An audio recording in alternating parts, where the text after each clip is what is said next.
अभी आज का क्लास हम अभी शुरू करने जा रहे हैं। सबको मेरा नमो बुद्धाय, जय भीम।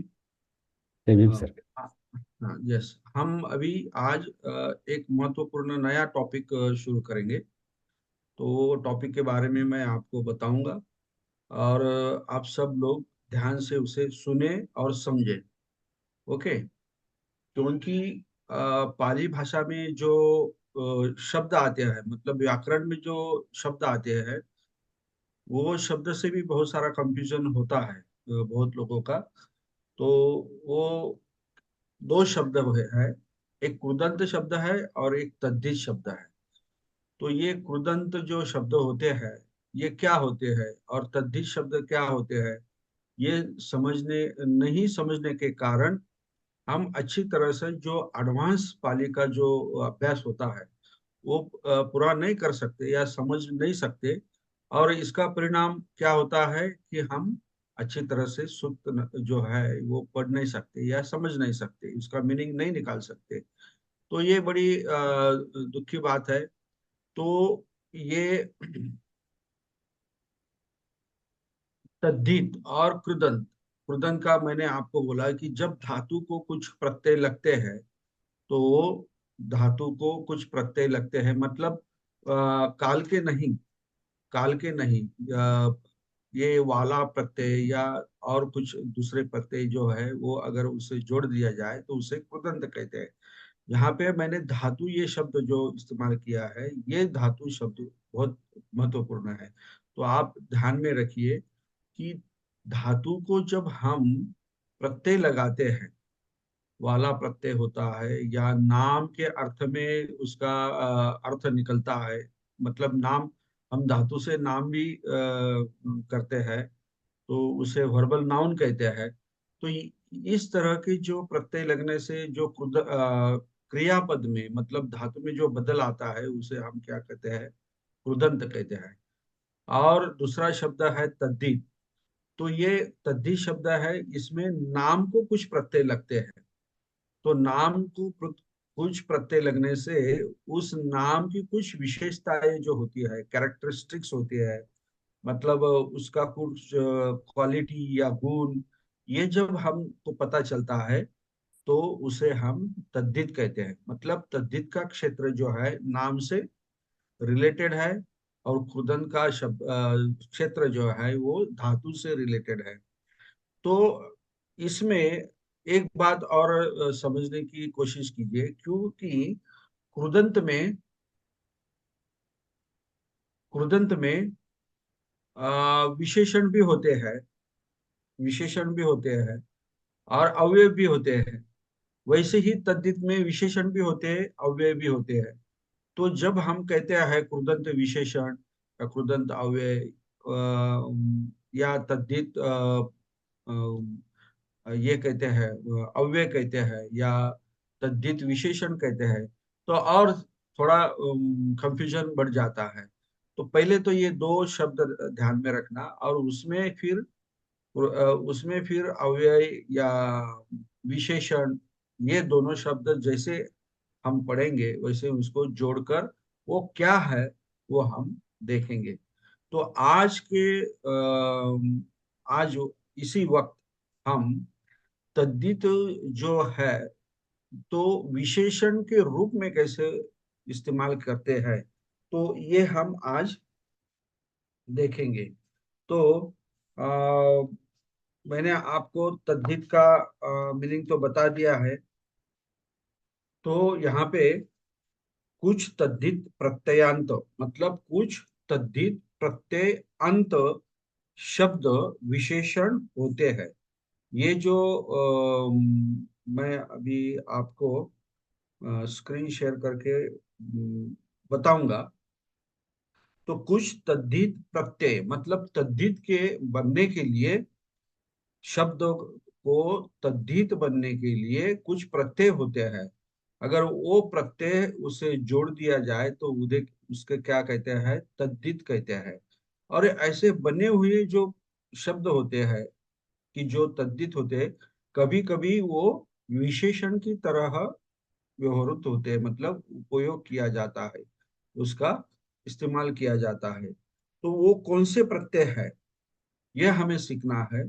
तो वो प्रत्यय जो है, तो पहले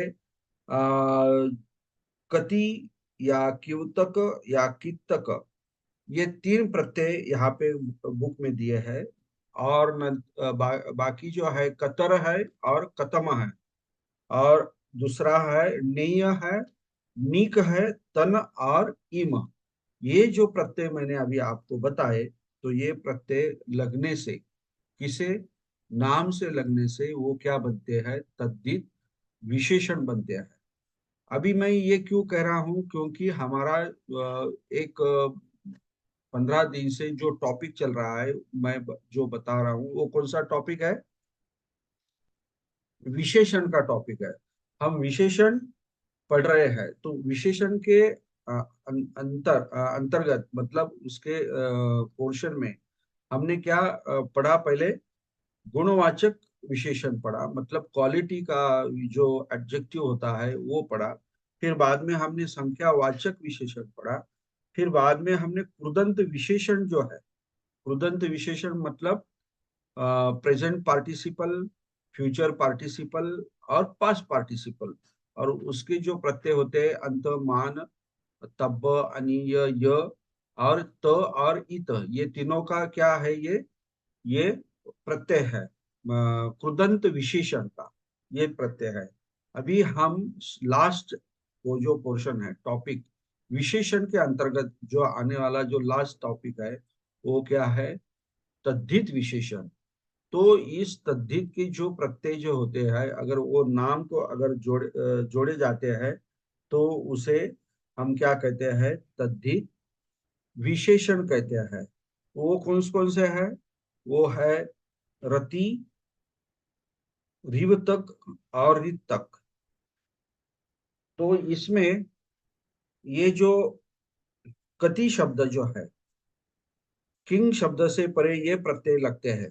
ये जो प्रत्यय है, ये सर्वनाम जो किम है, किंग मतलब आप हमने पढ़ा है सर्वनाम जो है, इसमें किम जो शब्द आता है, उसको अगर कति, क्यू तक और कित तक, ये प्रत्यय अगर जोड़ दिया जाए, तो उसे हम क्या कहेंगे, तद्धित विशेषण होते हैं। ये जो कति शब्द है, कति शब्द के रूप जो है, ये तीनों लिंगों में एक जैसे होते हैं। मतलब पुल्लिंग में, स्त्रीलिंग में या नपुंसकलिंग में, इसके इनमें इसके रूप कैसे होते हैं, एक जैसे होते हैं। और वह नित्य अनेक वचन अंत रहता है, मतलब वो हमेशा अनेक वचन में रहता है। इसका उदाहरण दिया जाए तो कति मनुष्य, कति मनुष्य मतलब कितने मनुष्य। तो हम ऐसे इस तरह नहीं कह सकते कति मनुष्यो या कति नरो, क्योंकि ये कति जो होता है ये हमेशा अनेक वचन में रहता है। तो उसके आगे आने वाला जो नाम जो है वो भी क्या होना चाहिए, अनेक वचन में होना चाहिए। तो वो व्याकरण में के दृष्टि से ये बराबर होता है, मतलब सही होता है। तो कति मनुष्य, कति नरा, कति वनितायो, जो भी है ऐसा हम कहेंगे। तो इसका मतलब क्या होता है, कितने, कति का मतलब होता है कितने।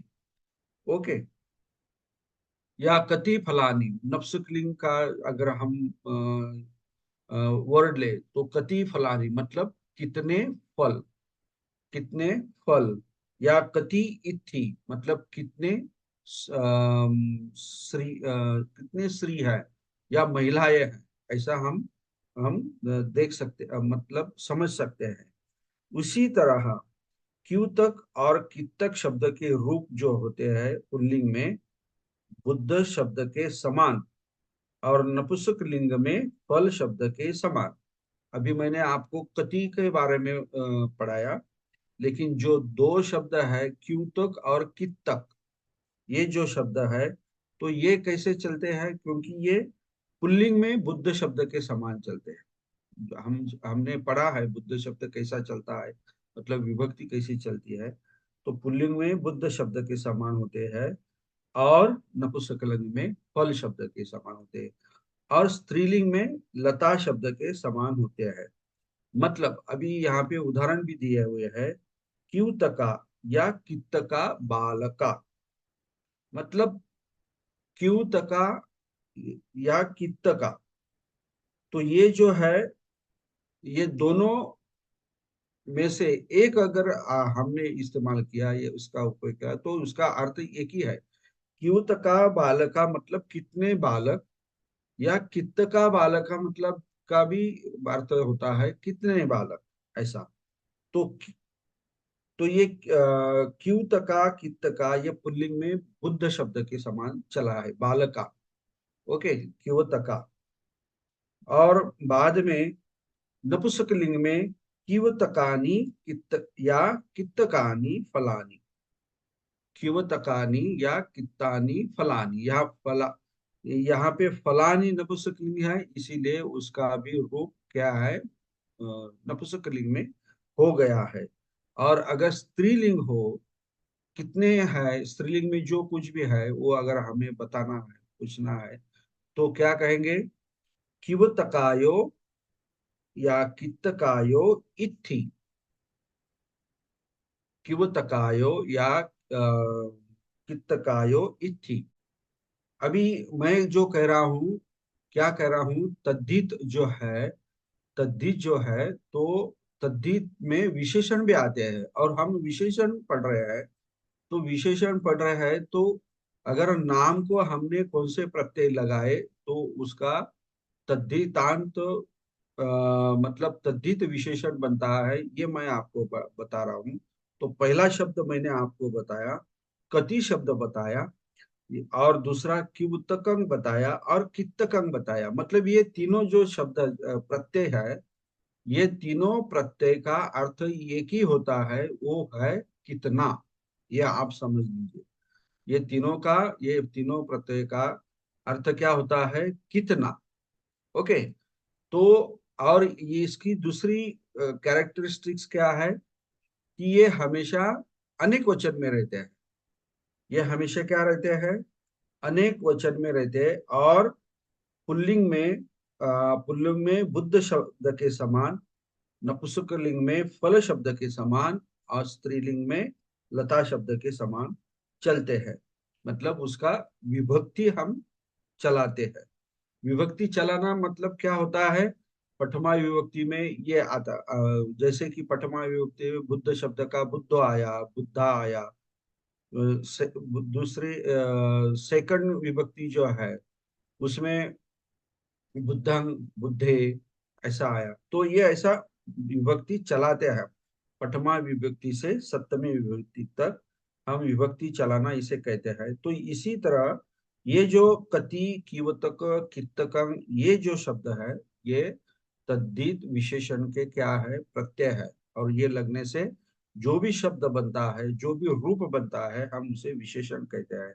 तो मैंने आपको उदाहरण भी दिया, किवतका या कित्तका बालका, या किवतकानी या कित्तकानी, मतलब दोनों का अर्थ एक ही है, कोई भी लो।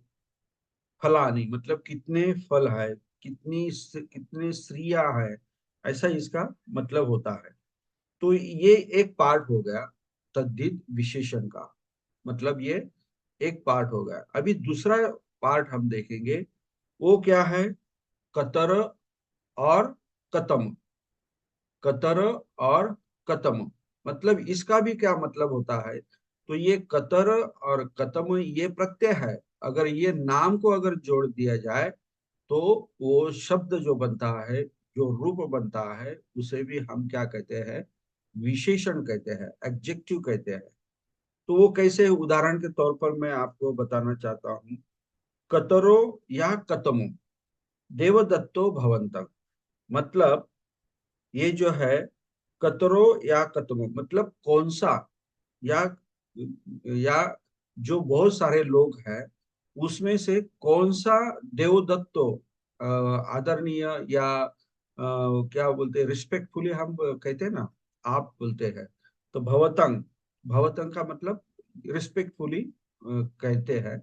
तो उसमें देवदत्त कौन है, कतरो, मतलब दो में से कौन सा देवदत्त है। और अगर कतमो कहे तो वो सारा बहुत सारे होते हैं, उसमें से कौन देवदत्त है। तो मतलब कतमो का मतलब अमंग, अगर हम इंग्लिश में कहे तो अमंग द पीपल हम कहते हैं, ऐसा कहते हैं ना।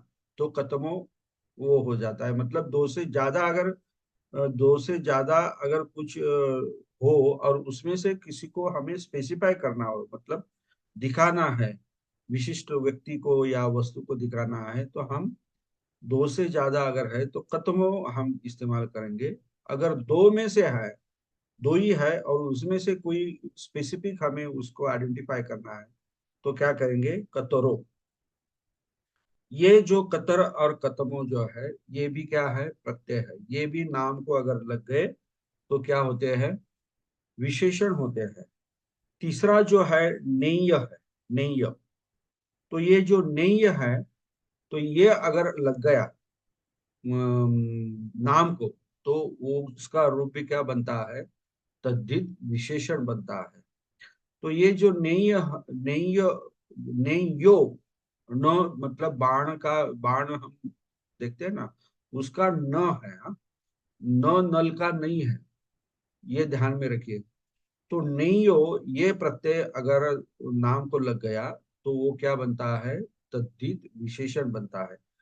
तो हम हमेशा हमारे संघ वंदना में हम देखते हैं दक्षिणेयो, ये शब्द आता है।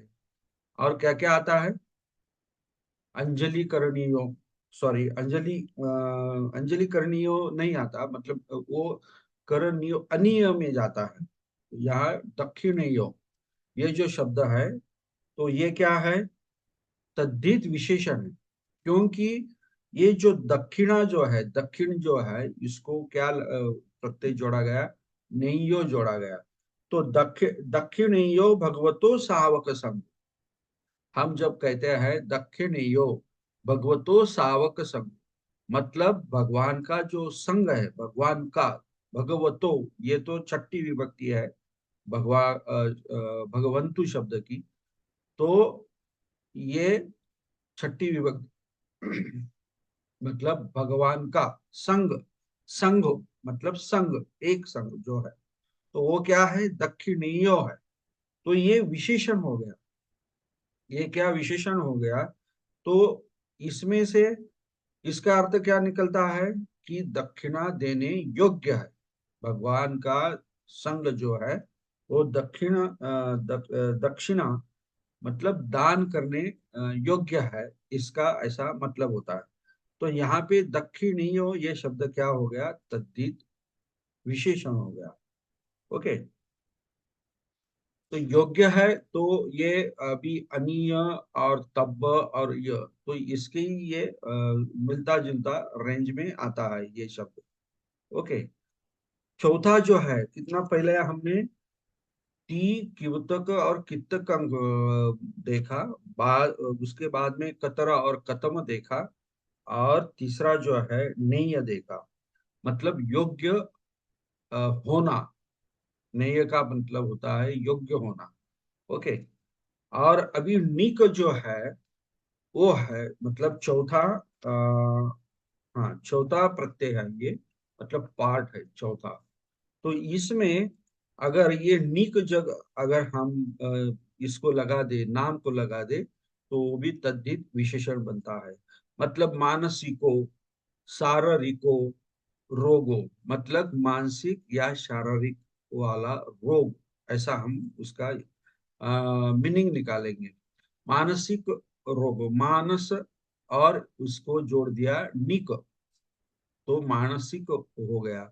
शारीरिक, तो उसको नीक जोड़ दिया गया। तो इसमें अभी आप देखेंगे, ये जो नीक जो है ना, तो उसका न का जो है वो लोप हो जाता है, और सिर्फ ई रह जाता है, मतलब ईक रह जाता है।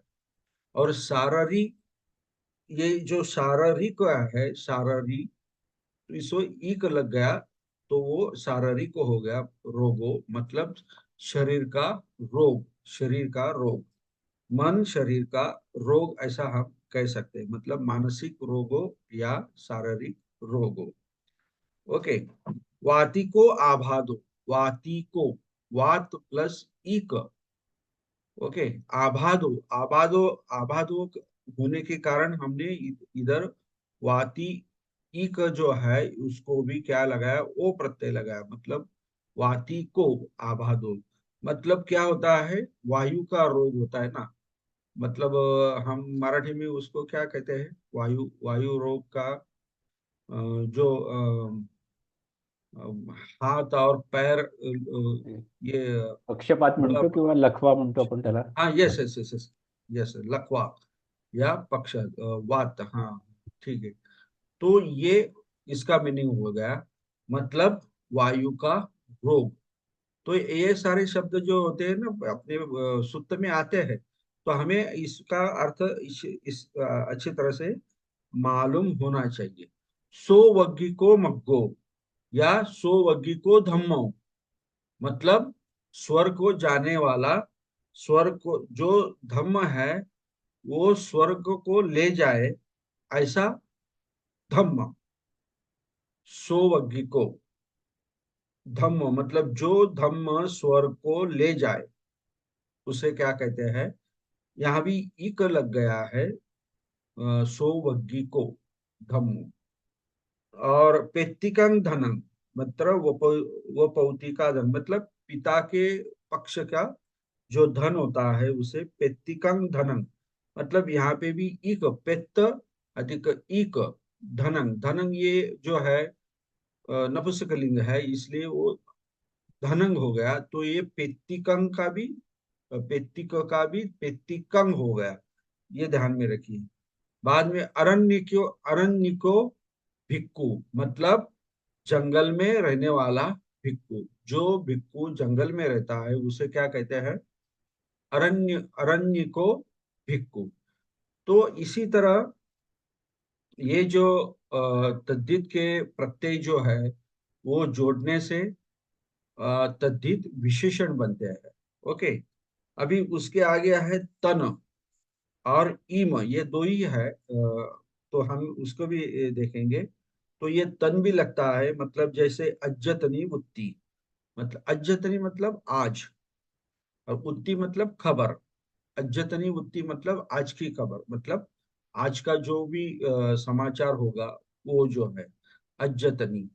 और स्वातनी, हियतनी उत्ती, मतलब स्वातनी मतलब क्या, कल वाला, आने वाला। और हियतनी मतलब जो हो गया, आज, कल और कल, ऐसा। तो इसे ये शब्द को क्या लगता है, तन लगता है। तो इसी तरह अज्जतनी, हियतनी और स्वातनी, ये शब्द क्या है, तद्धित विशेषण है। और इम जो है वो इम भी लगता है, तो मध्यमो, अंतिमो, ये जो शब्द होते हैं, तो मध्य इमो, इम मतलब मध्यमो, अंत इमो मतलब अंत इमो, ये मतलब अंत वाला। जैसे कि कल हमने देखा भगवता अंतिमो वाचा, हमने देखा ना, तो ये भगवान की क्या है, अंतिम वाचा है। तो ये अंतिमो जो है ये यहाँ पे क्या है, विशेषण है, तद्धित विशेषण है। तो ये वाचा के बारे में हमें कुछ अधिक जानकारी देता है, अंतिमो। तो इसी तरह ये जो इम, आप ये सारे तद्धित प्रत्यय, प्रत्यय जो है वो आप नोट डाउन कर लीजिए। इम, तन, निक, इम, तन, निक, नेय, कतर, कतम, रति, रिवतक या रितक। तो ये किम, ये रति, रिवतक और रितक, ये किम को लगने के से ये यहाँ पे र का लोप होकर को का आगम होता है, ऐसा। और जरा डीप में अगर हम ग्रामर देखेंगे तो वो अगर जिसपे भी अगर बोलना है बहुत डिटेल में तो बहुत टाइम लगेगा, लेकिन अपने हमें जो भी अभी हमारा जो टारगेट है विशेषण, वो हम पढ़ेंगे। देखेंगे। ओके। तो इसी तरह ये जो तद्धित विशेषण जो है ये मैंने आपको पढ़ाए है। तो ये परिशिष्ट जो है ये बुक में, तो वो भी हम देखेंगे। लेकिन सबसे पहले हम देखेंगे कि यहाँ पे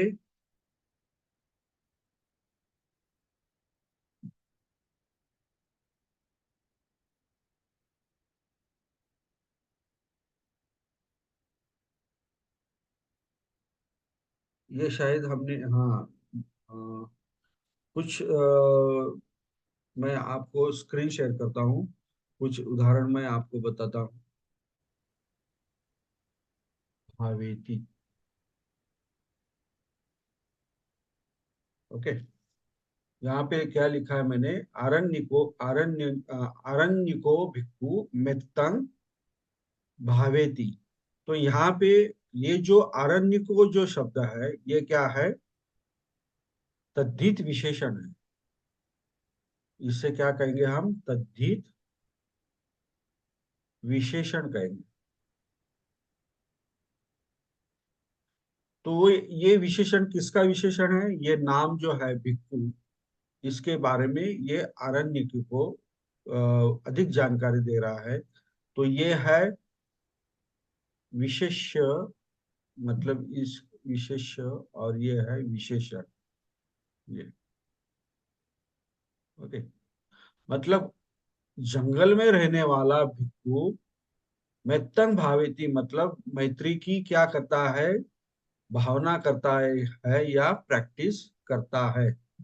ये इसका अर्थ हो गया। ओके।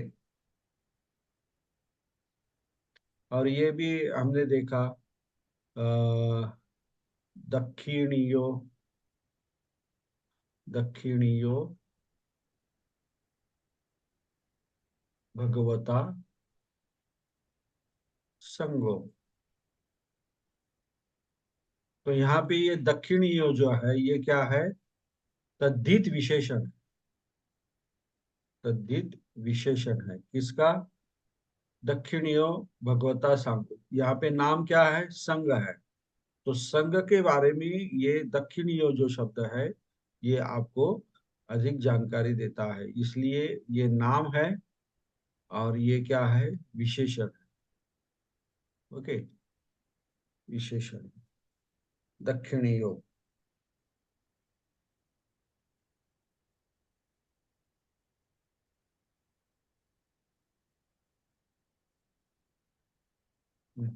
ये बहुत अच्छा एक सेंटेंस है।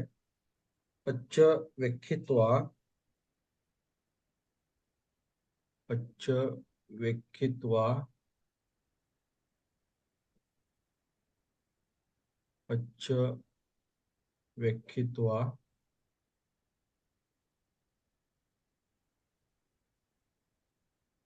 कायेन, कायेन कम्मं कातब्बं। हम्म, वाचाय च मनसाच। ये देखिए, अभी ये जो वाक्य है ये, इसमें हमें क्या देखना है, ये कातब्बंग जो है ये क्या है, ये क्या है, कातब्बंग, कर प्लस तब्ब, ऐसा है। ओके। कर का मतलब क्या है, होता है करना, डू। तो कातब्बंग का मतलब क्या होता है, कम्मंग कातब्बंग का मतलब होता है कर्म को करना चाहिए, या करने के लिए योग्य है। तो ये पहले कायेन यहाँ पे दिया है, फिर बाद में वाचाय दिया है, फिर बाद में मनसा दिया है। मतलब काया के द्वारे, मतलब शरीर के द्वारे, बाद में वाचा के द्वारे, और मन के द्वारे। ये तीनों शब्द जो है, ये तीनों शब्द कौन से विभक्ति में आए हैं, कौन बता सकता है, कायेन वाचाय मनसा च, मतलब वाचा के द्वारा और मन के द्वारा। हाँ, अर्चना मेंढे मैडम, ये कौन से विभक्ति में आया है? चतुर्थी। कायेन और वाचाय और मनसा, ये चतुर्थी तीनों सर। चतुर्थी नो। अरे अभी ये हम एडवांस ग्रामर पढ़ रहे हैं, और आपको ये अभी ये आप नहीं बता सकते कि ये कौन से कायन का चतुर्थी में क्या होता है। ये काय प्लस ए न, sir sir sorry sorry sir, मी ते तो ए वाचायचं न सांगत. क्या ततिया आहे सर, ततिया. हाँ, विभक्ती मैं आहे ती वही पूछ तत्पुरुष रहा आहे. हूँ। कायेन और वाचाय और मनसा, ये तीनों शब्द क्या है, तृतीया विभक्ति में है। समझे? तृतीया विभक्ति में मतलब काया के द्वारा, वाचा के द्वारा और मन के द्वारा। ये मनसा शब्द जो है, ये अस एंडिंग जो शब्द आवाज गेला होते तुझा. हैं, तो हो. हाँ, तो ये प्लीज म्यूट योर माइक। तो इसीलिए यहाँ पे देखिए, कातब्बंग जो है ये क्या है, फ्यूचर पार्टिसिपल है। ये क्या है यहाँ पे, फ्यूचर पार्टिसिपल है। ओके। हाँ, किसको पूछना है अभी? हाँ, ये जो तद्धित है, अभी हम हमने विशेषण के रूप में हमने तद्धित को पढ़ा, विशेषण के। Yes sir. हाँ, अभी हम वाला के रूप में हम तद्धित शब्द को देखेंगे। तो ये तद्धित वाला और विशेषण का कोई कनेक्शन नहीं है, ये अलग टॉपिक है। Okay sir. ये अलग टॉपिक है, लेकिन हम तद्धित विशेषण देख रहे हैं, तो उस तद्धित में क्या क्या होता है, ये हम ये भी हम देखेंगे। ओके। तो तद्धित में वाला का जो प्रत्यय होता है, मतलब हम कहते हैं ना, दूध जो देता है वो क्या होता है, दूध वाला होता है। हाँ, ऐसा कहते हैं ना हम। यस जो सर. हाँ, क्या बोलते हैं उस वाला के अर्थ में क्या क्या होता है? धन वाला हो गया.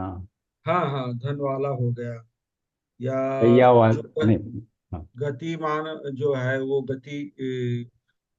गति वाला हो गया, गतिमान मतलब गति वाला हो गया, ऐसा, यस सर. ऐसे वाला, दया वाला, ऐसा।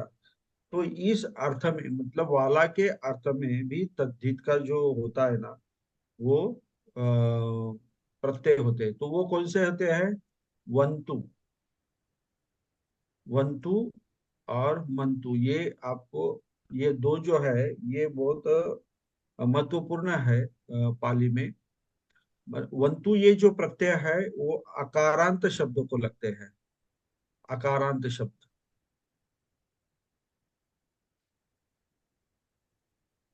और मंतु जो है वो अकारांत को छोड़कर, अकारांत को, अकारांत को छोड़कर जो भी शब्द होते हैं, जो भी शब्द होते हैं उसे लगता है। ओके। तो हम देखते हैं, देखिए, हम अगर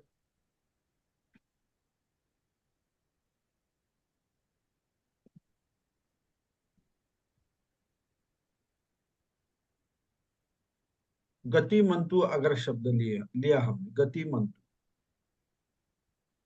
ओके। तो पहला शब्द हम यही लेंगे, भगवंतु लेंगे, भगवंतु, भगवंतु। तो यहाँ पे देखिए, मैंने भगवंतु यहाँ पे लिखा है, क्योंकि ये भग जो शब्द है, ये क्या है, अकारांत है। ओके। और यहाँ पे गति जो है, तो ये गति क्या है, इकारांत है, इसलिए यहाँ पे मंतु ये प्रत्यय मैंने लगा दिया। मतलब गति मंतु मतलब गति वाला, और भगवंतु का मतलब क्या होता है, भाग्य वाला। भग का मतलब क्या होता है? भग का मतलब क्या होता है? बहुत सारे लोग क्या समझते हैं, भग का मतलब क्या समझते हैं? हाँ। भग्न करणे, भग म्हणजे भुग्ग हाँ, भगना करने, भगना करने। और क्या है? और कौन? का और क्या? और कौन कौन बताता है ये भगना करने भग का मतलब होता है? किस किसको पता है?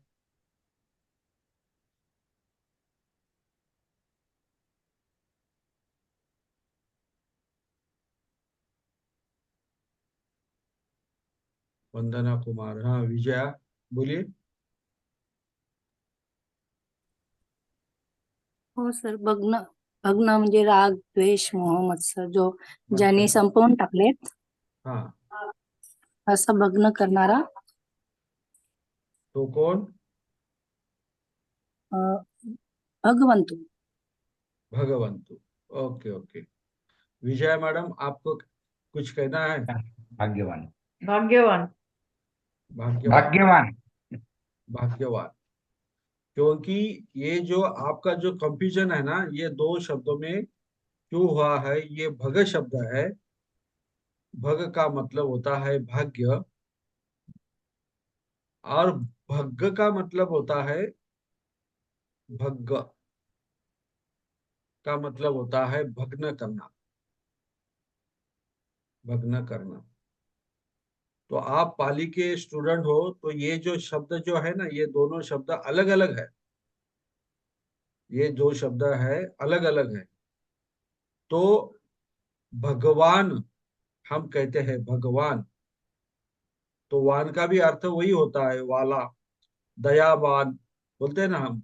तो दया करने वाला, भाग्यवान। तो भगवान भी हम कहते हैं। तो ये क्या है? भगवान जो शब्द है, ये क्या है? भाग्य वाला। ये तो हम पाली लैंग्वेज के स्टूडेंट है, इसलिए हम थोड़ा इसको डिटेल ले रहे हैं। लेकिन भगवान कहे तो वो जो बोल रहे हैं ना, भग्ग करता है ये वगैरह, तो उसको भी भग्ग, भगवान कहते हैं। लेकिन भग का मतलब भग्ग नहीं होता। जो आदमी राग लोभ और द्वेष को भग्न करता है, वो कौन होता है? भाग्यवान होता है। मतलब भाग्यवान होता है, मतलब भग का अर्थ, जो मीनिंग है वो भग्ग नहीं है। ये समझने की कोशिश कीजिए आप लोग। हाँ। तो ये सिद्धार्थ गौतम क्यों भाग्यवान थे, या भगवान उसे, उनको क्यों कहा जाता है, या भगवंतु क्यों किया जाता है, बोला जाता है? क्योंकि उन्होंने ये जो सारे राग द्वेष मोह वो भग्न किए। क्योंकि उनको, उनके शरीर पर 32 क्या थे? लक्षण, महापुरुषों के लक्षण। लक्षण थे, महापुरुषों के लक्षण थे। क्योंकि उन्होंने पूर्णिमा को ही जन्म लिया, और उनका सॉरी परिनिर्वाण वो भी पूर्णिमा के दिन ही हुआ। तो ऐसे कई कारण थे, ऐसे कई कारण थे कि सिद्धार्थ गौतम को हम भाग्य वाला या भगवान कहते थे। ओके। तो ये जो भग्गो रागोती, भग्ग दोषोती, भग्ग मोहोती, मतलब ये सब राग द्वेष मोह को भगना करने वाले को हम भगवान भी कहते हैं। लेकिन ये दो शब्द जो है, इसमें आपका कोई कंफ्यूजन नहीं हो, इसलिए मैं ये आपको बता रहा हूँ। ओके। तो भगवंतु का, अगर किसी ने आपको अगर प्रश्न पूछा, तो यू डोंट से भग्ग, मतलब ये भग्ग किया वो भग्ग किया, ऐसा नहीं कहना है। तो वो क्या है? भाग्य वाला है, भाग्यवान है, मतलब भगवान है, ऐसा इसका मीनिंग होता है। तो हम वंतु जो है वाला के अर्थ में करते हैं ना, वाला। हम्म। यहाँ पे मैंने देखा है, लिखा है। तो भगवंतु ये शब्द हो गया। तो फिर उसकी जो विभक्ति जो होती है, भगवंतु शब्द की विभक्ति भगवंतु, मतलब भाग्य वाला। अभी ये तो मतलब भाग्य वाला का मतलब क्या हो गया? जिसने कुछ जो जो अच्छे बहुत ही क्या बोलते हैं, जिसके पास नहीं है वो उसके पास होता है, वही उसको ही भाग्यवान कहते हैं ना। तो उसकी अगर हम विभक्ति चलाएंगे तो पठमा विभक्ति में क्या होता है? भगवा। तो ये भगवा शब्द जो है हमेशा पठमा विभक्ति एक वचन में रहता है। ओके।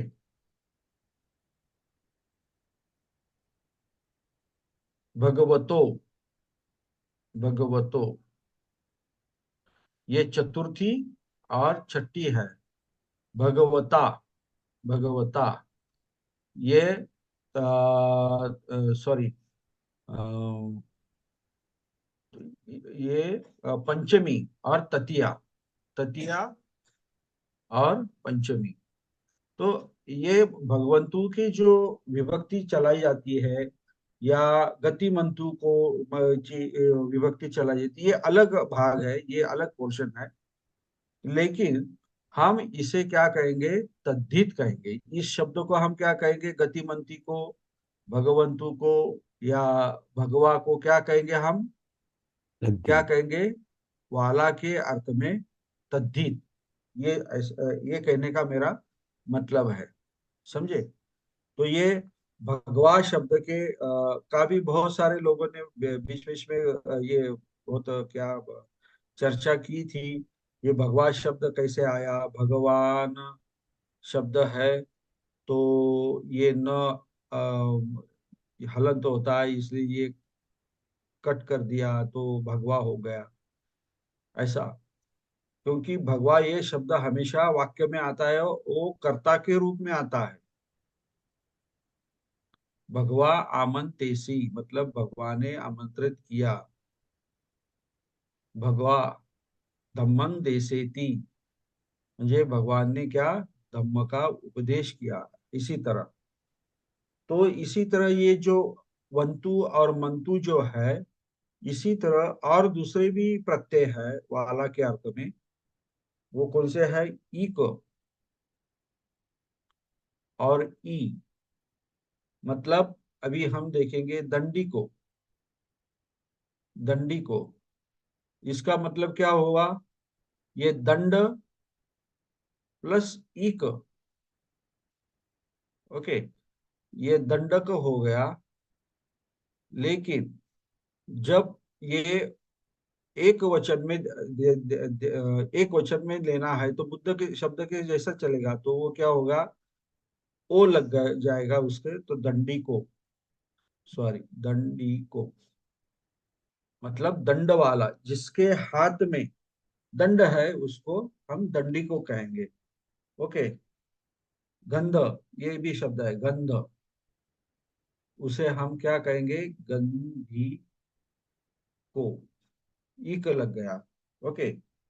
आ, हम मराठी में भी करते हैं ना, त्यागी शब्द है, त्यागी मतलब जो त्याग करता है उसको हम त्यागी कहते हैं। तो ये त्याग जो है, इसको कौन सा प्रत्यय लग गया? ई प्रत्यय लग गया यहाँ पे, ये दीर्घ, ऐसा।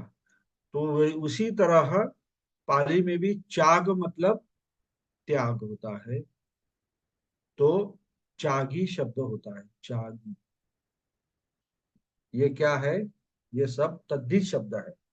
मतलब ये नाम से ये क्या होते हैं? प्रत्यय लगने से ये वाला में कन्वर्ट हो जाते हैं। तो ऐसे बहुत सारे प्रत्यय है। सी, डबल सी है, सी है मतलब हम देखते हैं तपस्वी, हम कहते हैं तपस्वी। तो इसका मतलब क्या हुआ? तप करने वाला, तप करने वाला। इसका मतलब क्या होगा? तपस्वी का तप करने वाला, या यशस्वी, यशस्वी। यशस्वी का मतलब यह हो गया यश वाला। जिसने यश पाया हुआ है, यश वाला। ओके, जैसे आप ये लिख लीजिए, डबल सी या ई क और ई, और पहले मैंने क्या बताया, वंतु, मंतु, ये सब शब्द जो है इसका मीनिंग क्या होता है, वाला के अर्थ में होता है। हाँ, ये आप अच्छी तरह से नोट डाउन कर लीजिए। ओके, उसके बाद र होता है, र भी होता है, मतलब ये तद्धित प्रत्यय प्रत्यय है, र होता है। तो मुखरो, मुख को ये र लग गया और मुखरो हो गया। मुखरो का मतलब जो क्या होता है, बहुत बोलने वाला, बहुत बोलने वाला, मुखरो। आपण काय मराठीमध्ये म्हणतो ना, जो खूप बोलतो त्याला काय म्हणतो आपण, काय बोलतो आपण, बडबड्या बडबड्या करण्याला, किंवा वाचार, वाचाळ बडबड करणारा. हा, वाचाळ म्हणतो ना आपण. हम्म. काय वाचाळच म्हणतो ना, आणखी काही शब्द आहे, केदारनाथला माहिती असेल, केदारनाथ पाटील. तोंडाळ, तोंडाळ पण म्हणतो वाचाळ ना सर, आपण. हा? वाचाळ, वाचाळ. वाचाळ, हा, वाचाळ पण म्हणतो, नाही का. हं. नंतर बघा, मधु, मधु शब्द आहे, मधु, त्याला र जोडला तर काय होतो, मधुर. ओके, आणि मग त्याचा आपण र आकारांत असल्यामुळे पालीमध्ये त्याचा काय अर्थ होतो, मधुर हो. ओके, म्हणजेच काय, गोड, मिठा. असा हा र सुद्धा काय आहे, वाला. ओके, या अर्थाने. नंतर भ,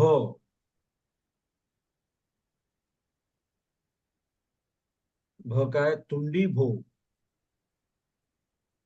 म्हणजेच काय, तुंडी म्हणजे काय, चोच, आणि भ लागला बघा, हा भ, तर काय, चोचवाला, चोचवाला. हे सगळे काय तद्धित शब्द आहेत. हे तद्धित शब्द आहेत.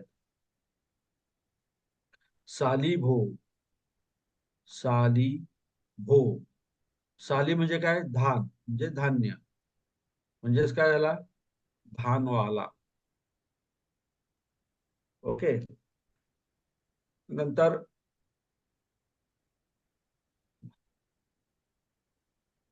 अ पण आहे, अप्रत्यय आहे, अप्रत्यय. ओके, तर सद्ध, त्याला अ जोडला गेला तर काय होतो, तो सद्धो, म्हणजे काय, श्रद्धावान. ओके, श्रद्धावान. नंतर पन्यो, पन्यो म्हणजे काय, प्रज्ञावाला, प्रज्ञावाला. ओके, नंतर नुसता न पण आहे. खूप सारे आहेत असे, हे जे प्रत्यय जे आहेत ना, खूप सारे आहेत. ते जो तुम्हाला लक्षात ठेवायला थोडासा त्रास होईल, पण भरपूर आहे. आणखी आलू पण आहे, आलू. आलू म्हणजे काय, आपल्या भाजीचा आलू नव्हे, हा प्रत्यय आहे, हा प्रत्यय आहे. तर आलू म्हणजे काय, वाला. आता जसं सद्धो म्हणजे श्रद्धावान किंवा श्रद्धावाला, तसंच इथे हा श्रद्धालू सुद्धा, सद्ध अधिक आलू हम्म. म्हणजे काय, श्रद्धालू, म्हणजे क्या क्या हुआ, श्रद्धावाला, श्रद्धावाला, या श्रद्धावाला, या श्रद्धावान, ऐसा इसका मतलब होता है। नंतर दयालु भी होता है, देखो देखिए, दया, दया अधिक आलू, हा मराठीमध्ये पण येतो शब्द दयालु, दया प्लस आलू, मतलब दया वाला, दयावान. ओके,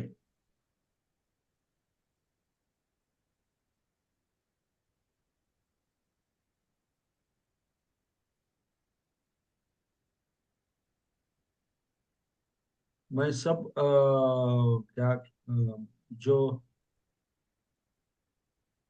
ये वाला के अर्थ में जो प्रत्यय है ना, यहाँ पे लिख देता हूँ। ईल, व, वी, आमी, सामी, सॉरी, सामी नहीं, उवामी, उवामी। हाँ, सामी शब्द जो है, ये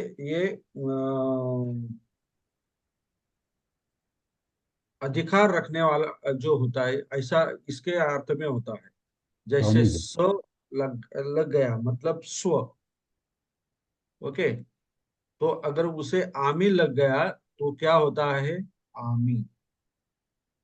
स्व प्लस आ मतलब स्वामी, मतलब स्व मतलब खुद पर अधिकार रखने वाला, ऐसा व्यक्ति जो होता है उसे क्या कहते हैं? स्वामी।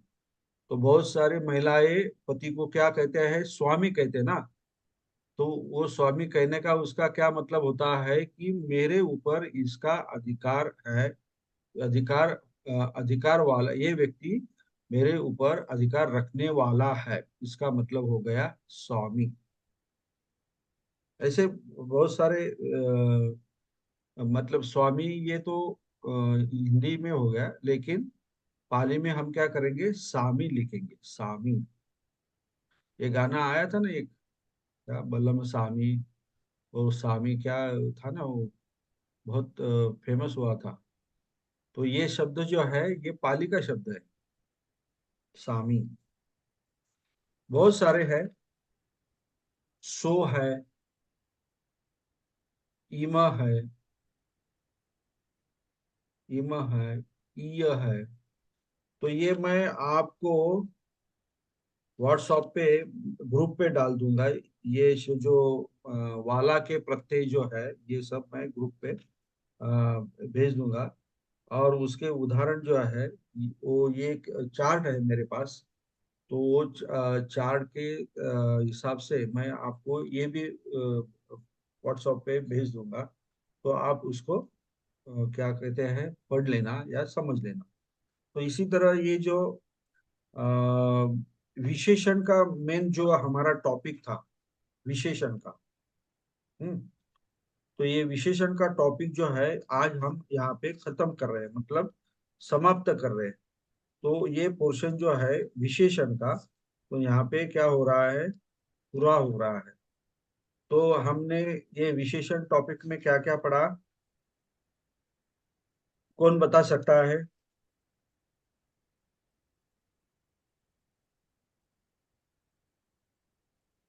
विशेषण टॉपिक में हमने क्या क्या पढ़ा एट ए ग्लांस, लास्ट में?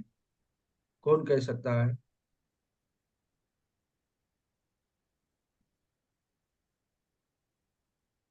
हाँ, विजया मैडम।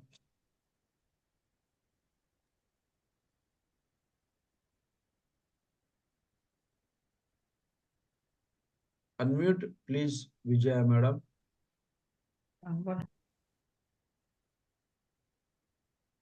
विजय है या विजया? बोलिए जल्दी। क्वालिटी। हाँ, क्वालिटी। क्वालिटी संख्या। अच्छा अच्छा, हाँ हाँ। गुणवाचक। गुणवाचक, संख्यावाचक, हाँ कृदंत हाँ। और तद्धित। Very good, very good. तो इसी तरह हमने ये सारे विशेषण के जो प्रकार जो होते हैं, ये हमने पढ़े हैं। तो अभी इसके आगे का जो टॉपिक जो है, वो मैं आपको 2-3 दिन के बाद, अभी हम क्या बहुत सारा एडवांस ग्रामर का भी पोर्शन हमने कंप्लीट कर दिया है। लेकिन इससे भी बहुत अहम जो बात है वो जो है संधि और समास। ये पढ़ने के बाद ही हमारा सब एडवांस ग्रामर का पोर्शन खत्म हो जाएगा, मतलब पूरा हो जाएगा। और इसके बाद में मैं आपको कुछ जो अ, विशेषताएं रहती है पाली भाषा सीखने में, कि वो किताबों में नहीं मिलती। ये हमें पढ़ने से मालूम पड़ता है कि ये ऐसा होना चाहिए, ये ऐसा है। तो वो भी जो नियम है मैं आपको बताऊंगा। ओके। तो अभी किसी को कुछ शंका है इसमें, विशेषण के बारे में किसी को कुछ शंका है? सरांनी सांगितल्याप्रमाणे काही शंका विचारायची असेल तर हँड रेज करा. Vandana Kumar Manoj. Hello. Hello sir. हम्म. सर आवाज येतोय माझा? हाँ येतो येतो. सर ते पूर्ण आणखी म्हणजे व्यवस्थित लिहून घ्यायचंय तर हे पाठवाल ना, काय म्हणतात त्याला, म्हणजे कसं लिहायचं क्लिअर असं की आपण पाठांतर करताना बिलकुल क्लिअर दिसलं पाहिजे. मग त्याच्यासाठी पीडीएफ कशाची पीडीएफ? जे आपले हे विशेषणच्या बद्दलचे सगळे म्हणजे भाग आता शिकवलेत ना मागच्या 3 पिरियड मध्ये, हाँ हाँ. ते मग काही मधात मधात सुटलं, मधातच कधी लाईट हे असते, नेटवर्क नसते, असं मधात काही सुटलं तर ते परत चेक करायसाठी मग असं पाहिजे ना पीडीएफ वगैरे, तर मग पाठवाल ना.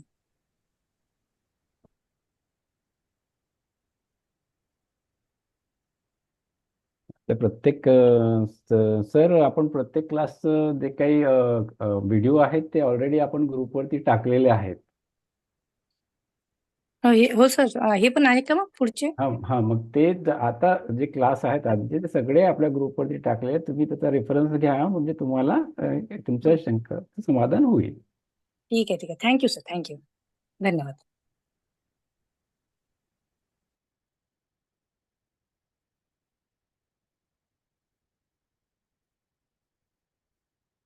अजून कोणाला काही शंका आहे? ये जो कई क्लासेस है ना, तो ये भी आपने दो बार अगर ध्यान से अगर सुने तो भी बहुत सारा आपको मालूम होता है। मैं ये नहीं कहता कि ये आपको, ये मेरे जो क्लास है ये सुनने के बाद या पढ़ने के बाद पूरा पाली का ग्रामर आ जाएगा, ऐसा मैं कभी नहीं कहूंगा। ये तो मैं आपको क्या दे रहा हूँ, डायरेक्शन दे रहा हूँ, मतलब परिचय दे रहा हूँ, ग्रामर का परिचय दे रहा हूँ। तो अभी तो ये तो आप इस पाली के समुद्र में अभी उतरे हो, जी सर. आपको तो तैरना तो आपको ही है। अब मतलब सारा बहुत सारा जो अभ्यास है वो आपको प्रैक्टिस के जरिए करना है। मैं आपको जी. सिर्फ क्या दिखाता, मतलब आपको ये क्या सहायता कर सकता हूँ कि ये ऐसा है, ये समझा सकता हूँ, लेकिन पूरा मुझ पर डिपेंड न रहकर आप खुद ये जो पाली व्याकरण का जो बुक है, ये पाली व्याकरण का बुक सबने वो उसका प्रिंट निकाल कर अपने पास रखिए, और वो अगर आपने अच्छी तरह से पढ़े तो आप पाली में मास्टर हो सकते हैं, स्कॉलर हो सकते हैं और सुत्त भी पढ़ सकते हैं। ओके।